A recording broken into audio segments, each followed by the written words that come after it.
চর জ্যোতি ঘনিষ্ঠ এক যুবককে এবার গ্রেফতার করলো পুলিশ। ধৃত যুবক মোহালির বাসিন্দা এবং এই গোটা ঘটনায় ইতিমধ্যেই তাকে পুলিশ হেফাজতের নির্দেশ দিয়েছে মোহালি আদালত।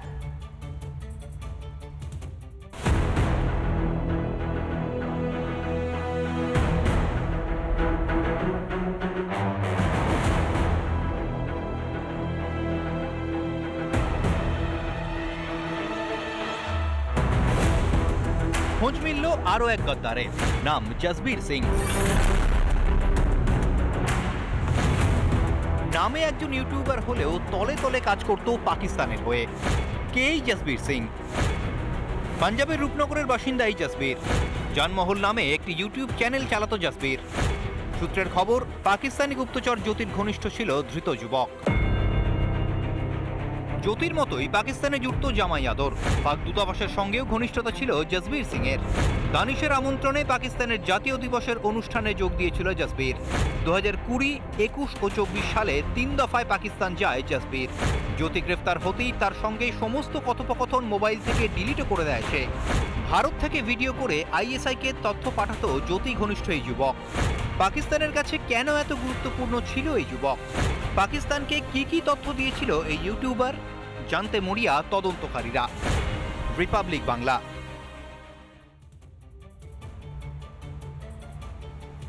সন্ত্রাসী পাকিস্তানের বিরুদ্ধে এবার ঋণ দেওয়া হচ্ছে, ADB ঋণ দিচ্ছে এবং যার কড়া প্রতিবাদ জানালো ভারত।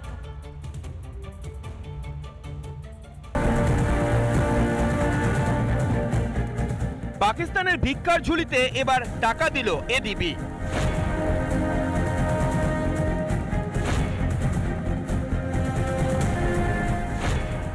আন্তর্জাতিক অর্থ ভান্ডারের পর এবার পাকিস্তানের সাহায্যে এগিয়ে এলো এশিয়ান ডেভেলপমেন্ট ব্যাংক।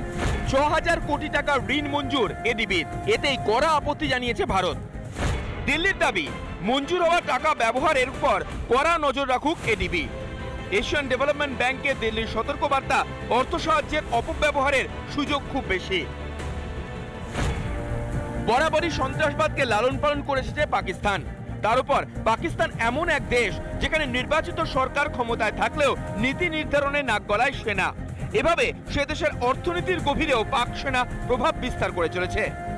এই পরিস্থিতিতে পাকিস্তানের হাতে যাওয়া টাকার ব্যবহার উন্নয়নের রাস্তা থেকে অনেক দূরে সরে যেতে পারে বলেই মনে করছে দিল্লি। এর আগে পাকিস্তানকে অর্থ সাহায্য মঞ্জুর করে আন্তর্জাতিক অর্থ ভান্ডার বা IMF। অপারেশন সিঁদুরের আবহে IMF-কে সেই সিদ্ধান্ত পুনর্বিবেচনা করে দেখতে বলে ভারত। पाकिस्तान को किसी भी तरह की आर्थिक सहायता टेरर फंडिंग से कम नहीं है। भारत यही चाहेगा कि IMF पाकिस्तान को अपनी $1 बिलियन की असिस्टेंस पर वह पुनर्विचार करे और आगे भी किसी भी तरह की सहायता देने से IMF परहेज करे। এরপরই পাকিস্তানকে সতর্ক করে IMF। ঋণের জন্য নতুন করে 11টি শর্ত চাপায় আন্তর্জাতিক অর্থ ভান্ডার। পরিষ্কার জানিয়ে দেয়, শর্ত পূরণ না করলে মিলবে না ঋণের পরবর্তী কিস্তির টাকা। এবার ADB-কে পাকিস্তান নিয়ে সতর্ক করলো ভারত। এবার কি বেঁকে বসবে ADB? রিপাবলিক বাংলা। নানা ধরনের কন্টেন্ট দেখার জন্য লাইক করুন, শেয়ার করুন আমাদের ফেসবুক পেজ, সাবস্ক্রাইব করুন আমাদের ইউটিউব চ্যানেল। পাশাপাশি অন্যান্য ব্রেকিং নিউজের জন্য অবশ্যই চোখ রাখুন রিপাবলিক বাংলায়।